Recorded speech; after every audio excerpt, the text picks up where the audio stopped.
To Small Biz Matters. Hello, there I am. Welcome to Small Biz Matters, the half-hour program where you work on your business rather than in it. My name is Alexi Boyd, your trusted lover of all things small business, admin expert and proud supporter of small business in our area. And I'm very excited to be welcoming a very special guest today, Jono Herrman, who is the Director, CEO, Organiser. Chair. How about chair? The chair. Today it's going to be the chair of the North Sydney Innovation Network. Now we're going to be talking today about innovation. How do we fit in all of this as small businesses? Who is responsible for it? We're going to have a bit of a debate and an interesting chat about where it is that innovation sits in the business spectrum, really, because I guess from my perspective as having dealt with lots of different small businesses and talking to lots of small businesses on Small Biz Matters, innovation is just a natural part of the business cycle. But where does it sit when we look at business as a whole? When we're talking about business in a particular area, for example, or where we want business to grow or where we want business to change and evolve. And that's what we're going to be talking a lot today. So welcome to the show, Jono. Thanks, Alexi. And yes. Yeah, look, I might just kick off very quickly and say, I guess as you were introducing me, try and talk about what innovation is for a small business. We look at things like the death and the growth of ABN numbers in this country. There's about 900,000 ABNs that die every year. Oh, wow. In Australia. And there is a natural turnover, call it ecology of the fittest or something, within business. And I would suspect that innovation then is sort of a natural process. As new businesses come on, they'll be less paper-driven, they'll use more cloud services, they'll be more online. And so there's a natural innovation, and then there's possibly also disruptive innovation when you're starting to talk startups or something that radically changes the nature of business. So something like a disruptive organisation, for instance. Yeah, so let me think of something quickly. It might be the way we lend money. This is more a fintech thing, peer-to-peer loans, or even if we do look at something like peer-to-peer, getting a ride around, Uber, for example, is quite disruptive. It changes the whole nature of an industry. So then you can't talk about some of the old cab companies being innovative because they've been completely disrupted by a new, let's say, innovation-rich business.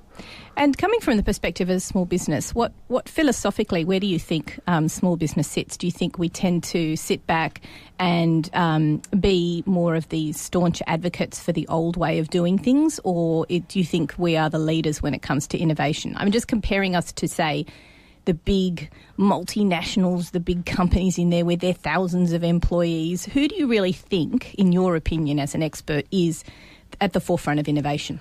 Well, in the comparison between small business and corporate, small business has more potential, but the small business is driven by the small business owner, and it's going to be 100% down to them. If they couldn't be bothered changing, or, I do it the way I've always done it, then absolutely there'll be zero innovation in that business.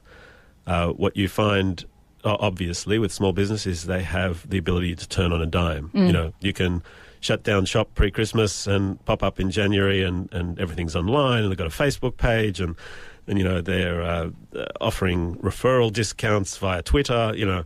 That can be the purview of a small business owner if they want. So they have the ability to innovate their business. It's just down to personal choice. And down to the desire and the need for it, I suppose. I guess because I'm thinking, whenever I think of innovation or I get into discussions about innovation, it seems to be focused more on the tech side or the fintech, or you don't think of, unless you think of Uber, you don't kind of think of traditional businesses as having any sort of potential for disruption. But would you say that they're the ones who are most likely to have that innovation coming through and being more disruptive because they have the innovation suddenly poking through? They are the best users of innovation, if you like, the early adopters. So I think before we came on air, we were talking about cloud accounting. Australia and New Zealand small business are the world leaders in the adoption of cloud accounting. I'm talking Xero, MYOB Online, QuickBooks, Sage, SASU. There's a whole raft of different online cloud accounting packages people can choose from. And Australia and New Zealand are the leaders in that adoption.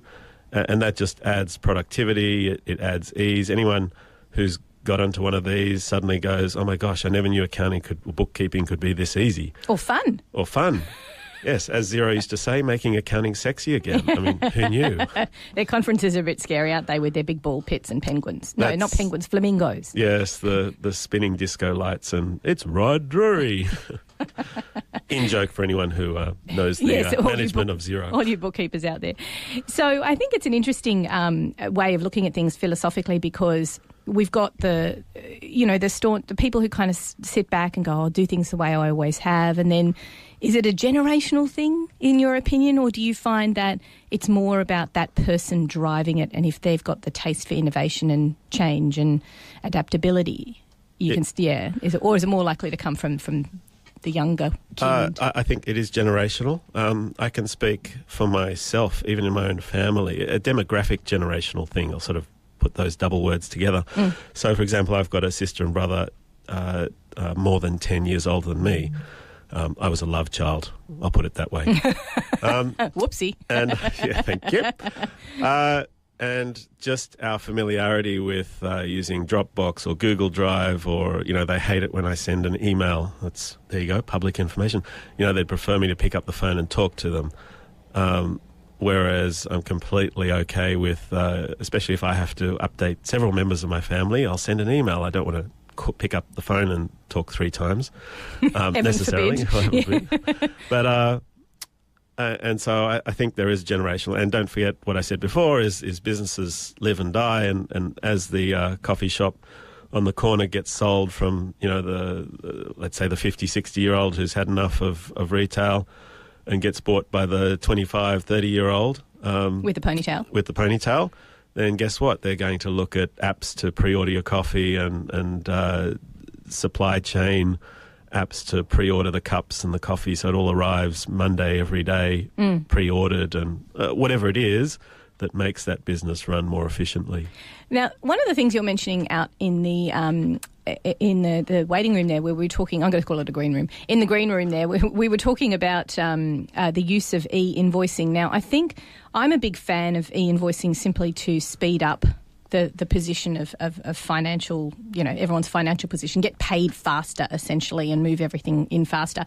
Could you explain to those small businesses out there who haven't come across the concept, how does e-invoicing work, and what might be some of the problems that we have as it gets rolled out? And I should disclaim at this point that while I've been introduced as chair of the North Sydney Innovation Network, I am also chair of a startup which is in the e-invoicing space. But you're an expert, which is why. There you go, yes. So I would say 99% of the small businesses that are listening in to this radio station would either be invoicing their customers by a PDF attached to an email or paper still. There is still a percentage of people on paper. Both of those methods will change over time. There is regulatory and government impetus to do that into the world of e-invoicing, which is essentially sending a transaction, the request to pay for goods or services, from my accounting package directly to your accounting package. So could I just stop you there, because I know there are quite a few people who would be familiar with something like Xero. So we are talking about something that just gets an auto send of an invoice from email to, from the accounting package to an email, but then the additional step to that, because a lot of people are familiar with that bit, is to actually get the e-invoice from one accounting package straight into the other. Correct. So instead of when you press send invoice in Xero or MYB or whatever it is, instead of an email being generated, what would happen is there would be some other button, send invoice via e-invoicing, and that would immediately appear on the recipient's accounting package as a draft payable. I don't want to get too technical, but as a little button that says, do you agree with this bill, or this invoice? And it would be line item, so everything would be entered. There's no data entry errors or potential for errors. It would presumably be pre-coded to the right code, so there's far less chance of error. There's a we've detected that there's something like 20% of invoices in this land, and there's about $1 billion a year that travel between businesses, go to the wrong person.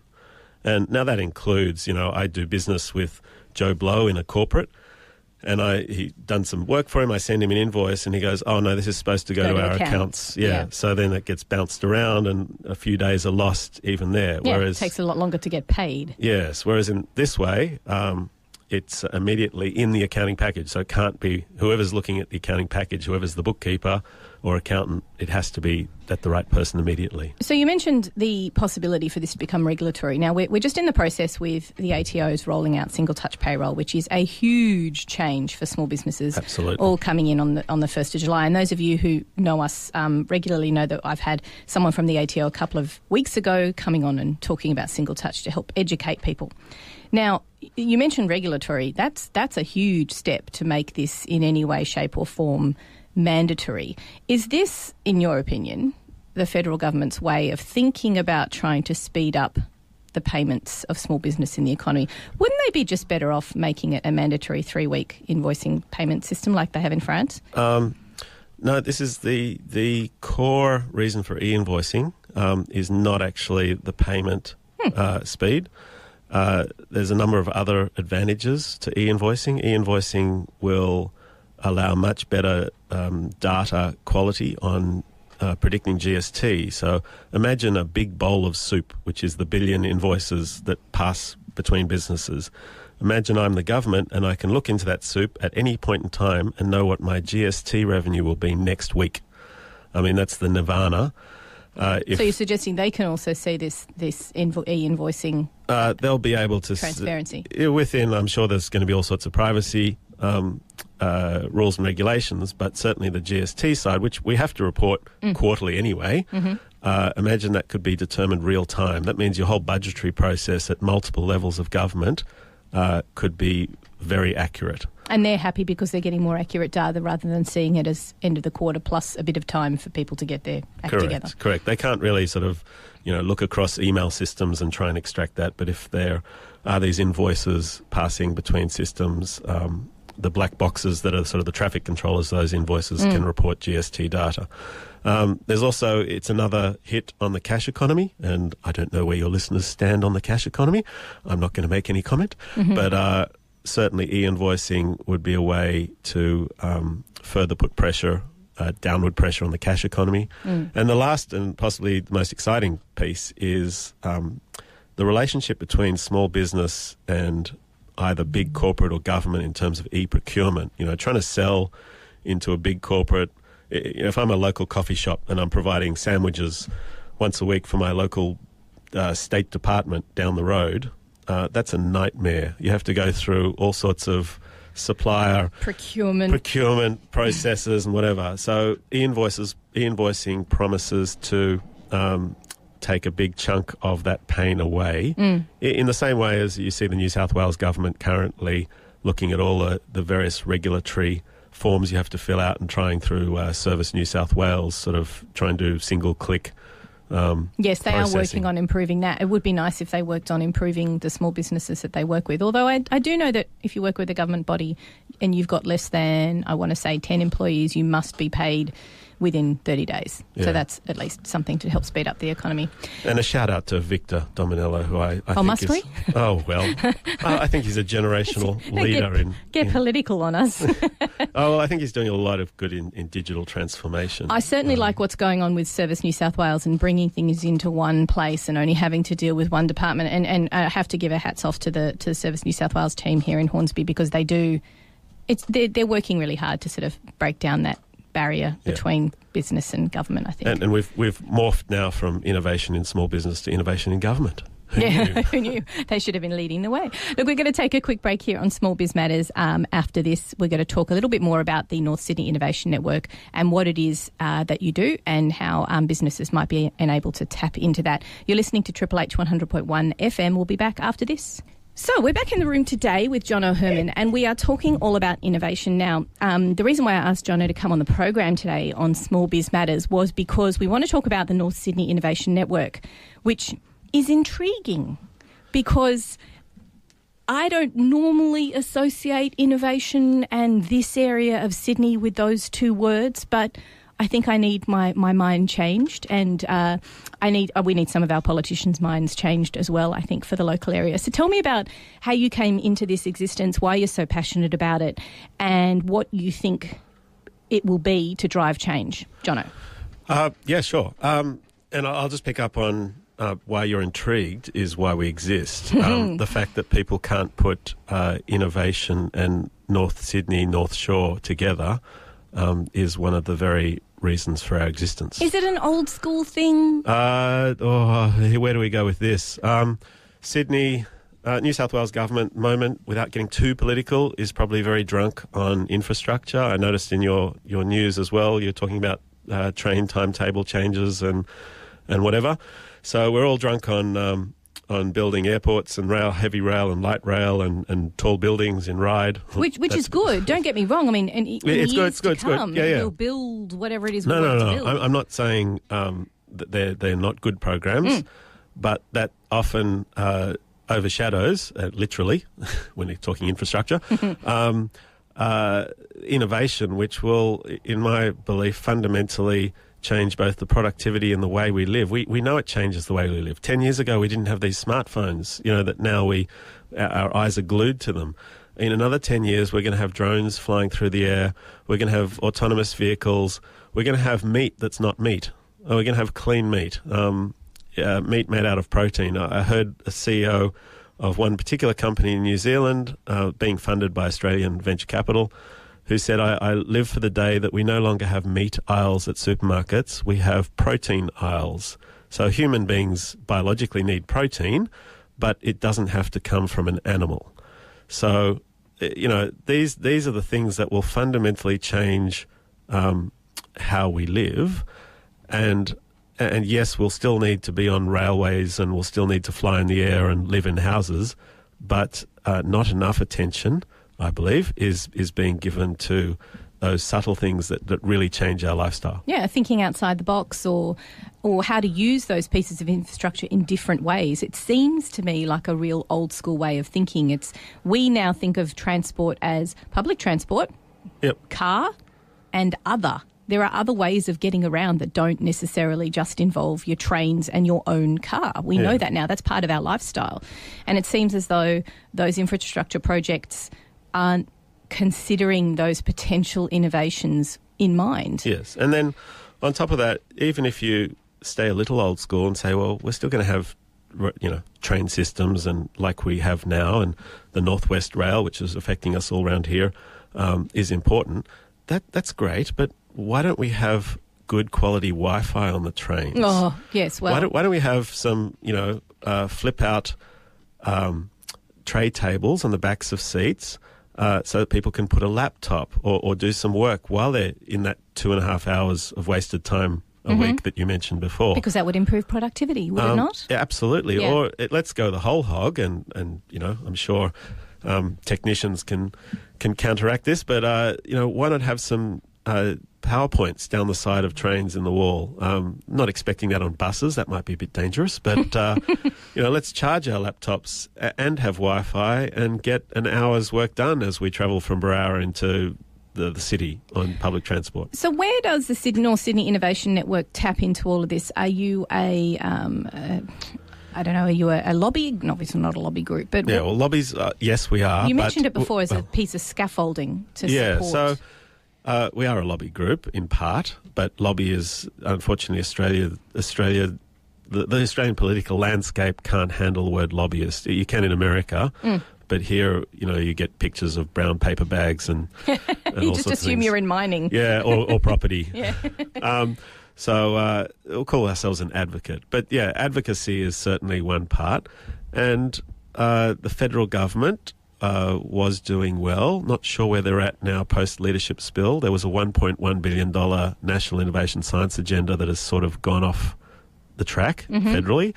State doing very well at a ministerial level. I mentioned Victor before, Victor Dominello. The changes with New South Wales and I'll helping put out retail. our common friend Alexi Matt Keane doing great things in innovation. I have a small question over the top leadership of this state when the North Shore gets completely ignored.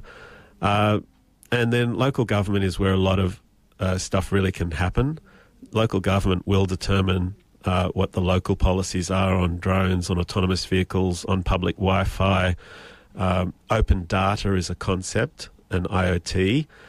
These are concepts that federally and state are going okay, but local governments are still working out what that means for them. Yeah, so that conversation that you have with local government, it involves what sort of policies can they put in place? Because for me, I feel as though they move faster and they're able to be a little bit more like small business. They can be a bit more nimble and innovative, and they can move more flexibility. Not sure on that point, but I will say, so for a good shout out to the good officers at North Sydney Council, sort of the, if you like, the local council for North Sydney Innovation Network.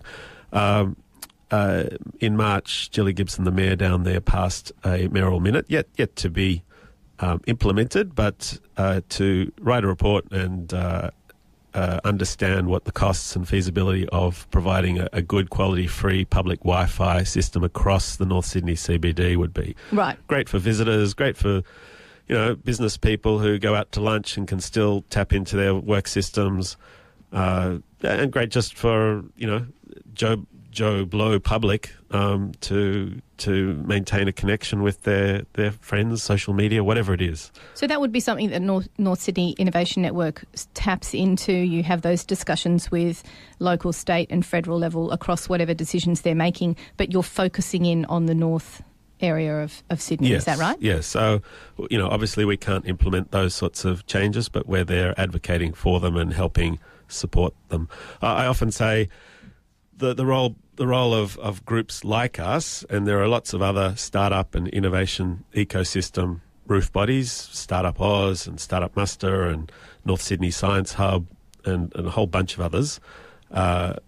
We all are like the grease between the cogs of the wheel. So not necessarily doing the hard yakka of the startups and of the small businesses and of the local government, but able to connect, able to advocate for what we believe is the best way to go forward.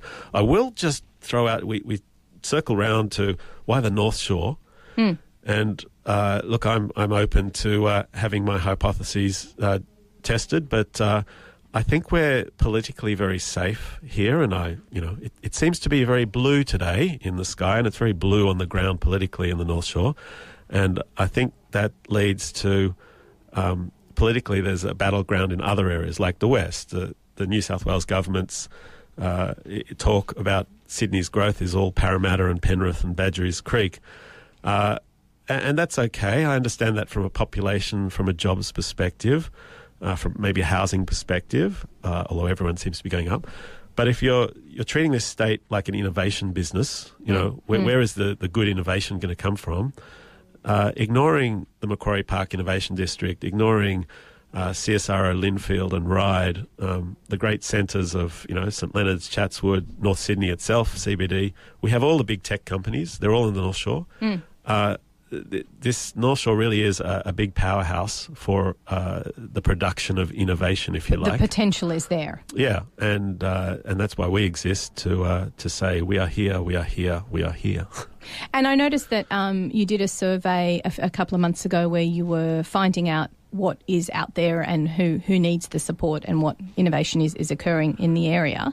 What were some of the outcomes of that? And just talk to me in general about some of the figures and reports that have come out, recent reports on innovation. Yeah, okay. So, look, a couple of points. Firstly, that survey, I think you're referring to Startup Muster, which is a national. So it's national, right? That's a national, and that's not the NSIN's survey. We just we strongly support Startup Muster, which is a national body that surveys for all startups across the country.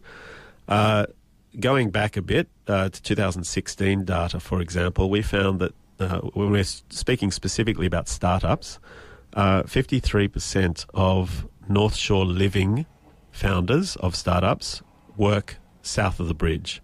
So in other words, from the perspective of the opportunities and workplaces, and you mentioned local co-working, there is, I believe, not enough potential, not enough capacity. Sorry, there's a demand, but not enough opportunity for people who are involved in the tech innovation startup scene to stay on the North Shore.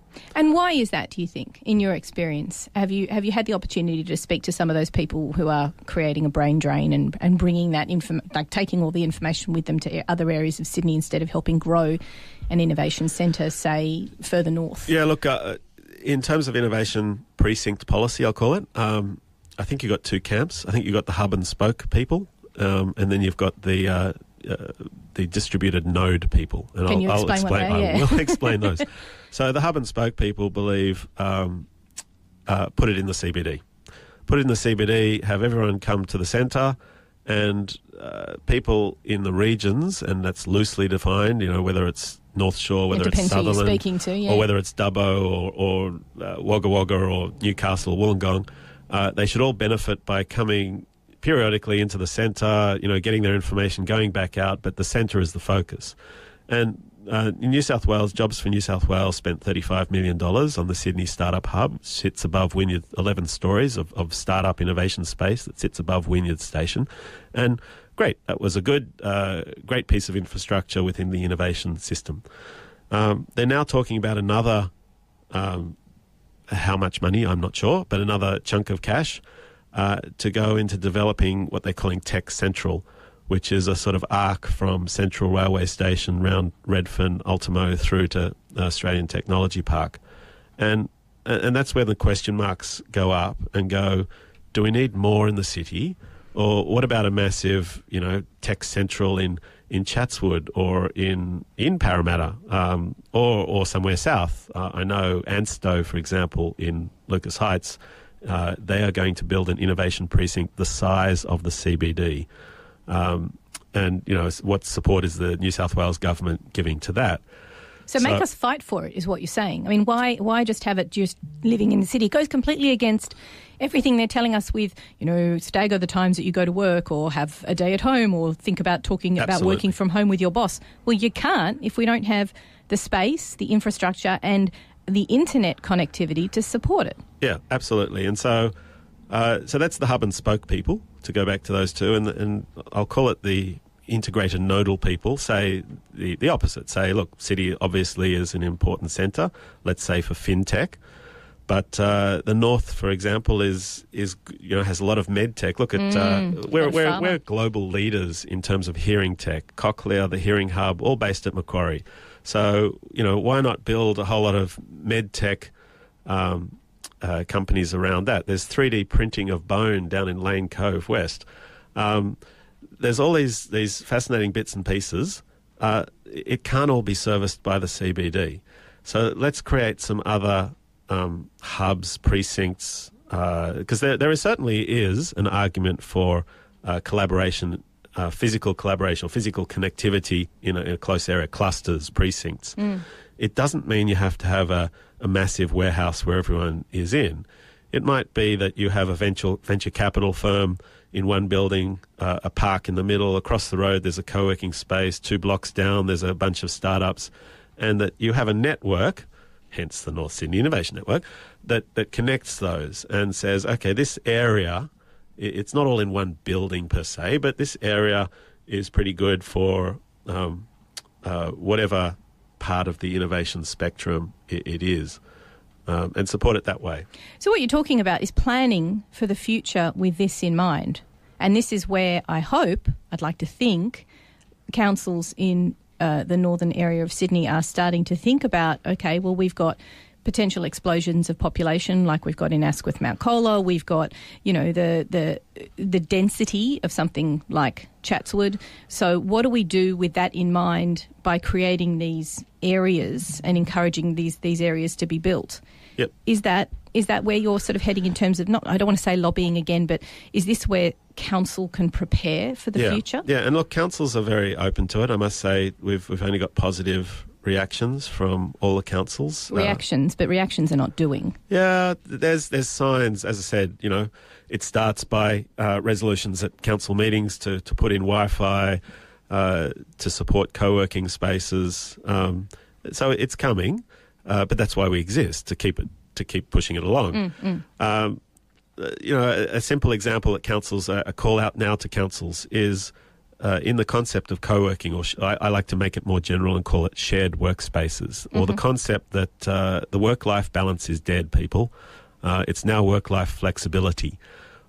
We can be sending an email for business at 10 at night, and also at 2 in the afternoon we might have to go to school to go to the kiddies concert. So it's all a bit more merged than we thought. There's no balance. It's not like, well, I choose to take off at a certain time. So with that in mind, councils are great at doing parks, let's say. Okay, good shade cloths and barbecue areas, and they're all very schmicky these days. Why not consider putting weatherproof GPOs, power outlets, underneath the table? And then put a hotspot Wi-Fi, next to it, and suddenly you've got an office, in good weather, weather like today. Then people can come out of their office and go and work in the park for an hour. And if the quality of the internet, again, that's another core foundational thing we ask for. If the quality of the internet in the area and Wi-Fi specifically is good, you can be working in the park, on the bus, on the train, in your office, as you wish. So when we say build it and they will come, we don't necessarily mean build entire buildings with fully fledgling structure and fit outs and everything else. It could be as simple as think about the outdoor spaces that you have in your community and how they can help with the work-life flexibility. Absolutely. And then it gets to, Sydney's drunk on property. We have been for a while now. Next time a 30-storey building goes up somewhere, why not have in the local building code a place where drones will land to deliver the pizzas or the medications for the residents? Why not every property developer who's listening, the bane of their existence are the Section 94 contributions. You build a 30, 40-storey building and you're compelled to provide the council a percentage of the building works, often in hundreds of thousands of dollars, to council for local amenities. Well, there's not a council in this land that uses some of that money for local Wi-Fi. And if you're going to get another 100, 200 people in an area, they're all going to be on their phones. Interesting concept. Look, we're going to take a quick break here on Small Biz Matters. We're raising a lot of questions and a lot of good ideas which should be shared about. If you're hearing something that you think would be applicable to your local area, get involved. Go to your council meeting. Ask your local councillor about whether or not that's something that you want to see in your local area, because at all levels of government, they should be supporting innovation in these ways. You're listening to Triple H 100.1 FM and Small Biz Matters. We'll be back after this. Myself on there I am. Welcome back to Small Biz Matters, the half-hour program where you work on your business rather than in it. And we are talking to Jono Herrman, who is the chairman of the North Sydney Innovation Network. Just before the break, we were talking about what sort of ideas and strategies local, federal, state, but particularly local governments might want to consider that will support small business in their area. And also what we want to talk about is what we can do ourselves. What can we do ourselves as a business to support our own innovation? So have you got a couple of really easy strategies that people can implement which are really obvious? Perhaps in your role as the chairman of Squirrel Street, for example, that's just an easy one. That's a simple example. Yes, come and buy our service. No. Go paper free. I'm not allowed to say that on radio. Go paper free. Absolutely go paper free. Yeah. Look, paper, who does paper these days? Again, sorry to channel Victor Dominello, but... Stop it. Okay, but he does say, I learnt from him a lovely phrase, if you like paper, go do origami. And that's really the state of paper these days in terms of business data. Yes, you should absolutely be on cloud accounting. The whole dream of being able to manage your business from a chair on the beach, not quite there, but you can get there for an hour or two. You can be on your phone reconciling the latest payments in or out. If you do have stock, then there are inventory management cloud tools. So get into the cloud.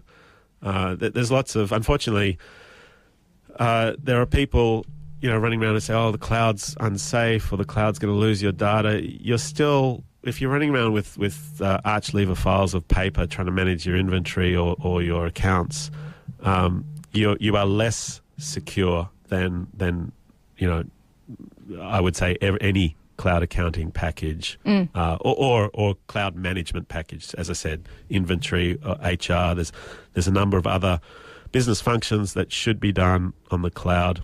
So you can do your business anywhere. Yeah, and don't forget about if you have the sort of business that can't completely exist on the cloud, talk about hybridization of perhaps some of the data being stored on-site and some of it being off-site. But there's certainly a lot of fantastic IT management consultants who can help you with that. There's a lot of expertise out there when you're floundering with what to do.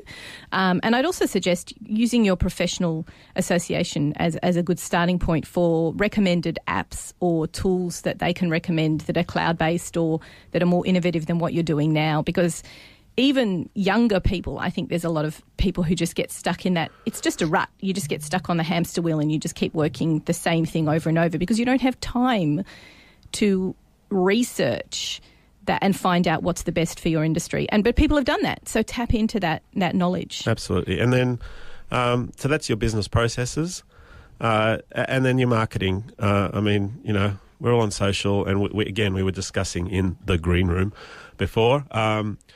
It's that concept of capacity to be on Facebook, to be on Twitter, to have a website even, but you've got to, and even if you outsource it or pay someone else to do it sensibly. Obviously, if it's not making you more money, stop it. But if for a couple of $100 a week you can get $1,000 or $2,000 extra revenue, it just makes sense. Yeah, but make sure you're monitoring what it is that your outgoings and then the incomings that are as a result of that. Absolutely. Yeah, and your Facebook ads and your Google ads, they are often value for money. I don't want to plug the big guys, and they're getting more and more money from our information and our data, and that's fine. But so be it. That's their business, and that only makes the value proposition for you to spend a couple of $100 and be on their systems even more valuable. For example, when I am meeting in a new area, I always just Google cafes near me, and I look for the red dots that come up in Google. If you haven't registered your business as a place in Google, you're losing business. Yeah, absolutely. You have to be able to use those big boys for what value that it can provide, but be careful about spending too much time. As you said, if it's not working, stop it. Yep. Find out what's working for you and not even what necessarily generates revenue, but generates presence and online visibility, if that's important to you. Make sure that you're getting those numbers and you can track it somehow. You do have to put in a bit of work, let's put it that way. And I think choose the platform that matches your customer base. If you're going for your middle-aged set in the Hornsby Waitara area coffee shop, Facebook seems like the obvious channel. If you're a professional accountant looking for other professionals to do business with, maybe LinkedIn. If you're got a music shop and your main clients are 20-year-old guitarists, you're probably going to be on Instagram taking photos of your latest products. Yes, exactly. So know what the products are going to do for you and what the demographic is and all that stuff. And that's one way that you can easily innovate. Absolutely. Yeah. And let's talk about one other thing as well, because I think one of the things that the North Sydney Innovation Network really does well, if you even just glance at the Facebook page, is those excellent events that you've got on, and not only your events, but you also encourage your members to share their events so that you've got this community vibe going on. How did you get that started, and can you tell me about some of the events that are on the page? So how to get started, that came from my previous role. I was part of a team that actually created the first ever co-working space on the North Shore. Start Nest in Crow's Nest, now defunct, closed in 2015, but we were running events every 2 weeks. And the key part of any network is community. And the key way to start that, we started events before we had a space.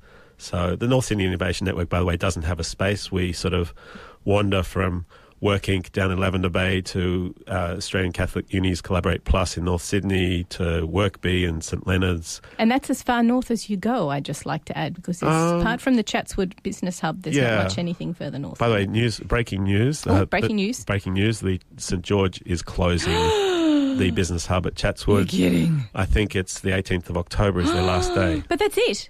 There's nothing further north than... What, St Leonard's? So you got St Leonard's to Gosford. Nothing, except for my admin hubs. Once a admin month. hubs. Yes, there used to be one at Turramurra that closed. Yeah, unfortunately. There's going back to councils. I know I'm in conversation with Ku-ring-gai. They want to start one at Lindfield when they do their big Lindfield renovation, but that'll be 4 or 5 years away, whatever. Certainly further up north on the beaches. So if you're talking beaches, there's Mona Vale, there's Newport. There's a few options if you're on the coast. But yes, it's looking a bit lean. Bit bare. If anyone is listening and wants to do a pop-up co-working, wants to do co-working for a day, a bit like admin hubs, and I've sent some material just now to Alexi, but more than happy to support that. So if you have a space and good internet, guys, that's all you need at a co-working space is good internet. Crucial, absolutely. And if you're like me, then just bombard the local internet provider, begins with T, and just hassle them and go, listen, I've got a bunch of businesses coming together, give me internet, and I will advertise and say thank you and tell them how fabulous you are. Yeah, the big T can actually do mobile hotspots. Certainly can. With 4G, yes. But yeah, there is a dearth of shared workspaces. There is Macquarie Uni's incubator. There is. Throw out to them. And Yes. if you're a hardware startup, specifically hardware, CSRO Lindfield will take you in.